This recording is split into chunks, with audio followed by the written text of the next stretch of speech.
Assalamualaikum warahmatullahi wabarakatuh.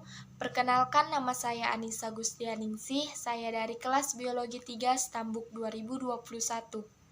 Di sini saya akan menjelaskan tentang materi daftar pustaka. Daftar pustaka adalah referensi atau rujukan yang digunakan dalam penulisan karya ilmiah. Penulisan daftar pustaka secara umum disusun berdasarkan urutan alfabet A, B, C, dan seterusnya. Dibuat berturut-turut dari atas ke bawah tanpa menggunakan tanda hubung. Penulisan daftar pustaka dapat menggunakan berbagai sumber, yaitu dapat berdasarkan sumber buku, artikel, koran, majalah, internet, skripsi, tesis, dan disertasi. Adapun contoh penulisan daftar pustaka dari berbagai sumber, yang pertama, penulisan daftar pustaka berdasarkan sumber buku. Pertama, penulisan nama pengarang di balik, nama belakang menjadi di depan, kemudian diikuti tanda koma, tanpa menggunakan gelar akademik dan diakhiri dengan tanda titik. Yang kedua, menuliskan tahun penerbitan, diikuti dengan tanda titik. Yang ketiga, menuliskan judul buku dengan diberi tanda miring atau diberi garis bawah.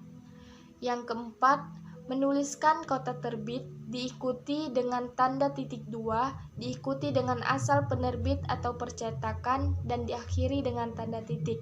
Yang kelima, jika penulisan daftar pustaka tidak mencukupi di satu baris, maka lanjutkan di baris berikutnya dengan tulisan yang menjorok ke dalam.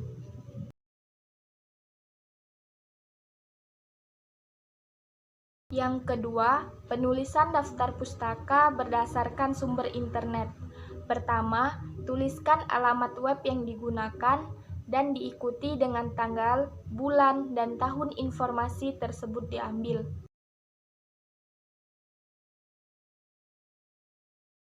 Yang ketiga, penulisan daftar pustaka berdasarkan sumber artikel. Yang pertama, penulisan nama penulis diikuti dengan tanda titik. Yang kedua, menuliskan tahun pembuatan artikel diikuti dengan tanda titik. Yang ketiga, lalu menuliskan judul artikel dengan diberi tanda petik. Dan yang keempat, menuliskan asal artikel tersebut.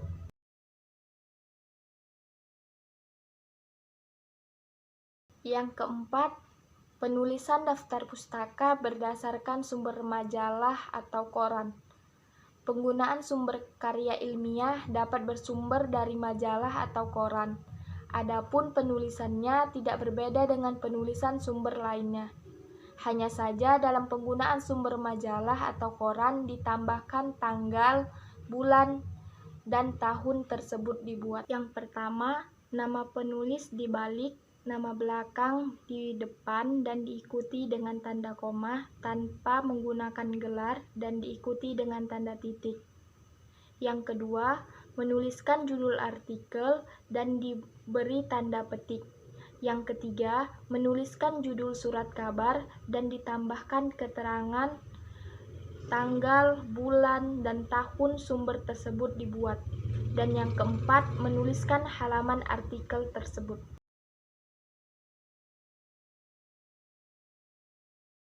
Yang kelima, penulisan daftar pustaka berdasarkan sumber skripsi, tesis, dan disertasi.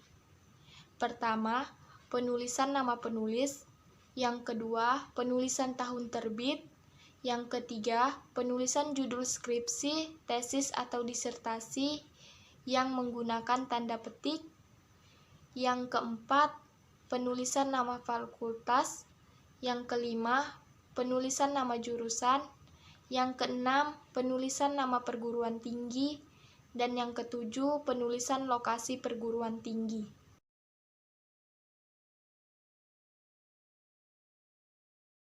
Yang keenam, penulisan daftar pustaka berdasarkan sumber jurnal. Yang pertama, penulisan nama pengarang di balik. Yang kedua, penulisan tahun terbit. Kemudian yang ketiga, penulisan judul artikel dengan tulisan miring.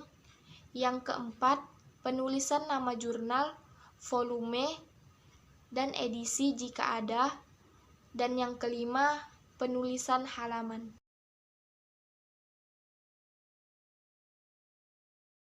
Penulisan daftar pustaka tidaklah sulit, hanya saja kita perlu mengetahui susunan dari penulisannya. Kemudian, nama pengarang dibalik tanpa diikuti gelar. Sekian penjelasan dari saya tentang daftar pustaka.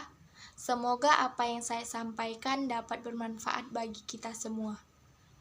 Wabillahi taufiq walhidayah. Wassalamualaikum warahmatullahi wabarakatuh.